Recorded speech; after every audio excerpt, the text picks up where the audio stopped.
Iniciando aqui mais uma mini aula de terraplanagem, projeto e execução, e sempre destacando que as nossas mini aulas têm foco, objetivo de fomentar o empreendedorismo geotécnico, que é a questão verdadeira e produtivista.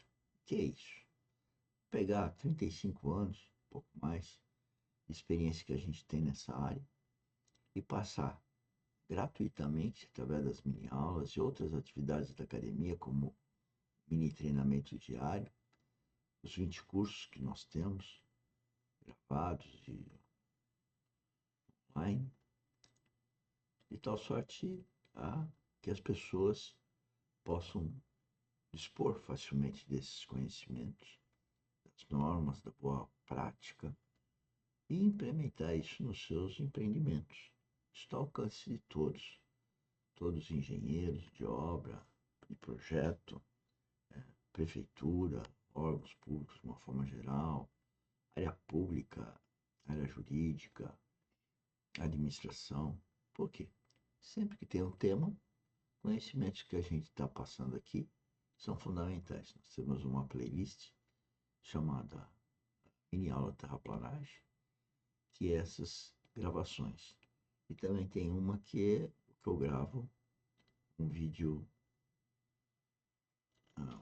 um áudio, que eu chamo de áudio, no celular, ao mesmo tempo. Bom, vamos então à nossa mini aula de hoje. E desculpa, a gente deve destacar também que todo dia, de segunda a sexta, às 16 horas, nós temos um,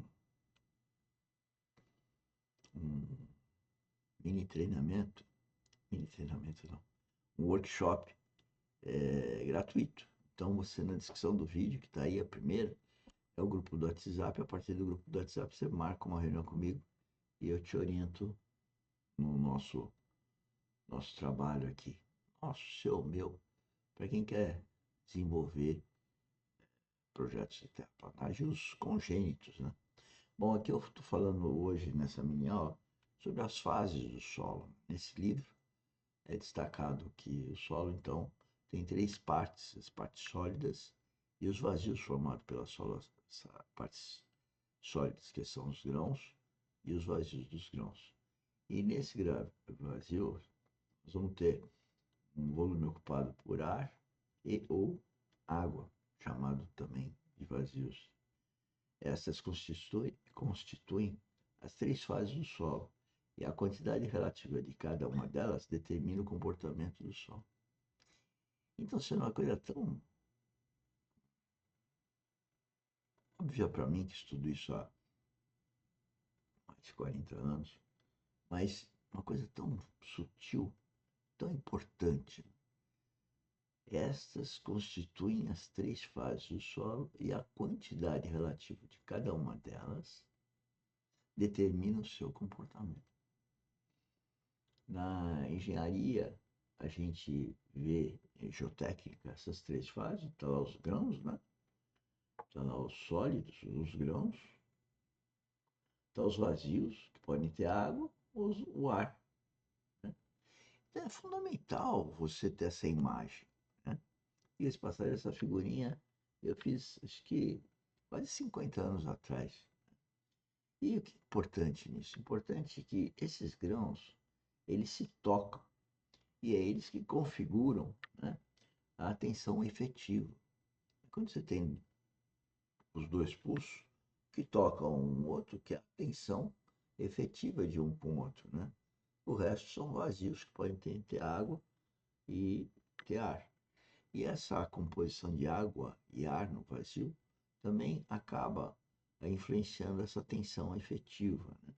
Por isso que a gente fala que a tensão efetiva é a tensão total menos a poro-pressão, ou seja, a pressão existente nos poros. Isso então que vai designar o comportamento dos solos. Né? Então, se nós a gente vê de uma forma microscópica, nós vamos ver isso que eu estou mostrando novamente aqui: os sólidos ou os grãos, o ar e a água. Né? E isso é fundamental, como eu já falei, vou repetir, guardem essa imagem. Quando você olhar o solo, porque isso não acontece, não tem a mesma importância no caso da madeira, do aço e do concreto. No solo, isso é fundamental para entender o comportamento e entender mecânica dos solos, assim como mecânica de solos experimental, que é a parte de laboratório. Então, o ser humano que não é engenheiro civil, que não se especializou, né, ele, com essas nossas falas, ele pode então começar a entender o comportamento dos solos a partir de quanto tem de água. Porque essa água sai e entra, ela entra pela chuva, ela sai por evaporação, né?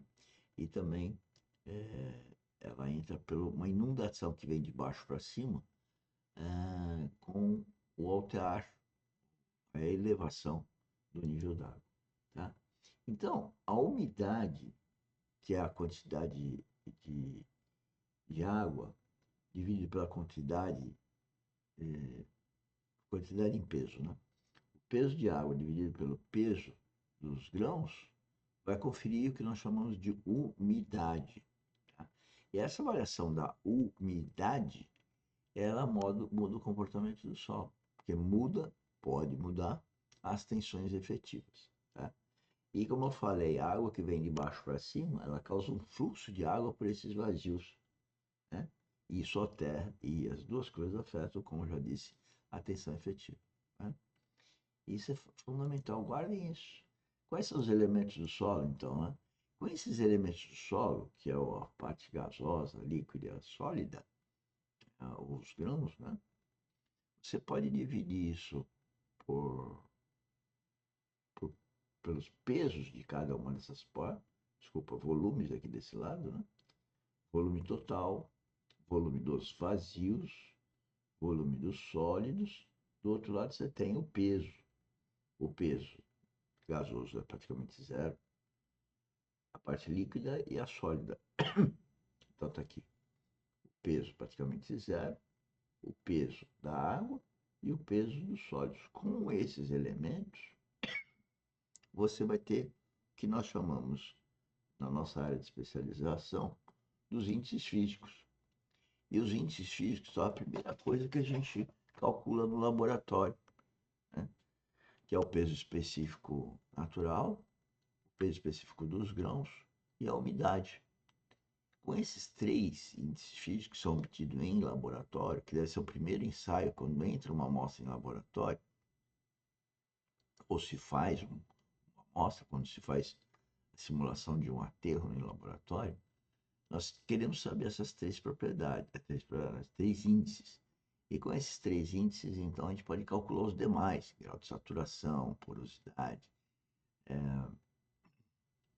peso específico seco máximo, peso específico seco, enfim, os outros índices físicos.